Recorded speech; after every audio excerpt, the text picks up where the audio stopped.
Hello and welcome to the Pearl City Podcast. I'm your host, Taylor. Today on the program, the embattled downtown is suffering from structural instability. The county attorney has resigned in disgrace, and Muscatine continues to creep a little bit closer to Davenport. Welcome to the show. I'll be honest, dear listener, for a while I felt discouraged with this project. I was saying things to myself like, who cares about a podcast about Muscatine? Not even people from Muscatine care about a podcast from Muscatine. But something inspiring happened to me the other day.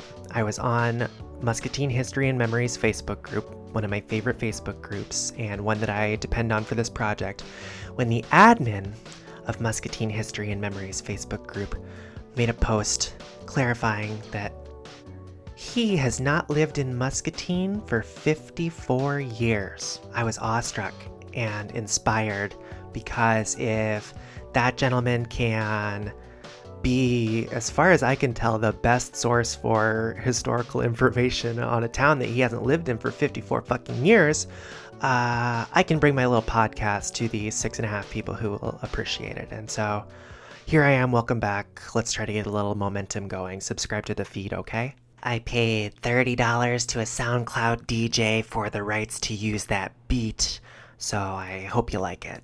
Our leading story today, Muscatine County attorneys resigning in disgrace. Let's backpedal a little bit to last month, published November 7th from KWQC. The Muscatine County attorney, who was once removed from office in another county, has been reprimanded by the state for engaging in private practice, a violation of the Iowa Code. I'm going to spare you the technical jargon. He is the county attorney of Muscatine, Iowa, but he was also performing legal work for his friend, also in Muscatine County, right? You can't double dip like that, right? More on that later when we talk about the mayor. You're not supposed to do that, and the Iowa State Supreme Court Disciplinary Board reprimanded him formally. And what does that mean functionally?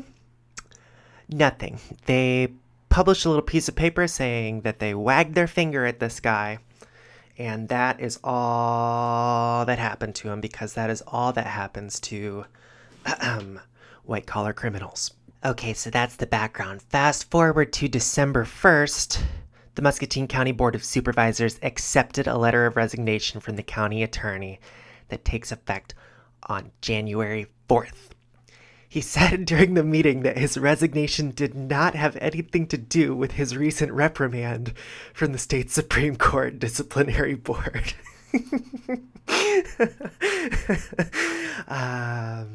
So just in case anybody was confused, it's not that he was publicly caught doing something definitely against the rules and decorum of public office to represent private citizens' interests while you're supposedly representing the public's interest. But the fact that he resigned 3 weeks later, complete coincidence, you guys. So thank you to Mr.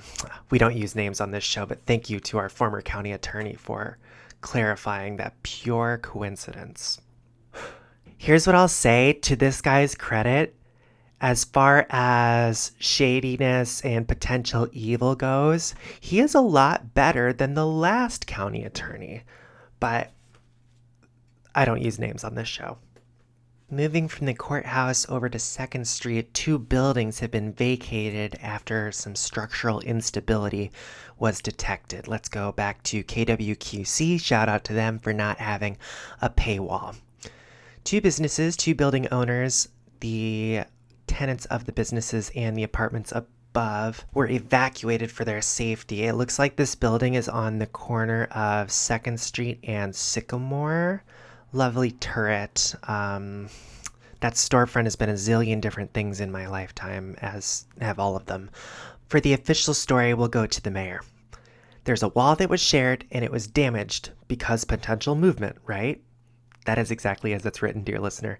And it was damaged because potential movement, right? So which required immediate preventative shoring. I'm not sure if this is the journalist faithfully repeating what Mayor Bark said, or if there are some really basic copy editing mistakes in this article, but shout out to KWQC for the free scoop nonetheless. There was a little evidence of some movement, so they're looking at doing some measurements and seeing if there has been any additional movement, Bark said. He said the wall between the buildings has been covered for several years, but recent work being done to buildings downtown has uncovered the issue. And what I think he means by that, dear listener, is that actually several buildings in downtown Muscatine have had this happen to them in the last couple of years. I assume that after what happened in Davenport in 2022, maybe it was 23, landlords started inspecting their early 20th century buildings. And just off the top of my head, I can think of this one at 2nd and Sycamore. There's the Welsh Apartments at Iowa and 3rd. And then over at Iowa and Mississippi Drive, some of those apartments near the Brew, I believe, were also evacuated. Hopefully they've come back in, been able to stabilize those buildings. But point is, it's a shame. According to the article, there's no timeline for getting it figured out. I'm sure myself and all past, present, and future Muscatinians agree that I hope these historic buildings can all be saved and not become parking lots. And you know what? This is the only time I'm ever going to say this in my entire fucking life, okay? Credit to the landlords of Muscatine. Damn it. Don't tell anyone I said that. Credit to the landlords of Muscatine for proactively inspecting their structures, because if that had happened in Davenport in 2023 or any time before that, lives could have been saved. For those who don't know, Davenport is one of the Quad Cities. It is about 45 minutes, maybe a half hour if you're speeding north of Muscatine. And in 2023, a building built in about the same year as these buildings that have just been evacuated collapsed, killing 3 people. And the city and the landowner wanted to completely bulldoze the thing the next day, but they were stopped by protesters who demanded that they, get ready for this, dear listener, search the rubble for survivors. And they did, and guess what? They found survivors. The landlord in this case in Davenport was issued a fine of $300. And so if I was these boys in Muscatine, you might be able to tell yourself, well, I can get away with letting it ride. I can afford $300. In Muscatine County, it's probably only $250 for letting your building collapse on top of somebody. But they didn't do that. They decided to inspect the buildings, and even if that means less people living in downtown temporarily, hopefully it can result in the historic downtown Muscatine being enjoyed for many years to come. Wait, I forgot something that I bring up every time Mayor Brad Bark gets mentioned, which is that he, the elected mayor of Muscatine, is also the CEO and president of the Muscatine Chamber of Commerce. It just makes me feel crazy every time I think about that, because I've never seen anyone except me call that a conflict of interest, right? But I also can appreciate the fact that it is kind of very appropriate for the Trump era to have the corruption laid bare like that, right? The supposedly elected leader of Muscatine is in fact just working for the business, industrial, and commercial interests. OMG, that's been true for 100 years, right? But with Mayor Bark and his double roles, well, 3 roles. He's the president, the CEO, and the mayor of Muscatine. The contradictions are laid bare in a way that I find infuriating and fascinating. Down on the south end, a new sports facility has opened up right across from the Muscatine soccer complex. It is an inflatable white dome, I guess. I don't know what shape. It looks like the shape of the Hot Pocket with the white sleeve still on it. And it is right across from the Muscatine soccer complex. Like I said, they're talking about, let's see on the website here, state-of-the-art facilities, multi-use, regulation football, soccer, softball, baseball, pickleball, a variety of group settings, and special events. Oh my goodness. And it just... it's not a beautiful building. It's no Coliseum, right? And Painfully, it reminds me of the similar St. Ambrose Dome in Davenport, Iowa, that shitty town 30 minutes north that I mentioned earlier.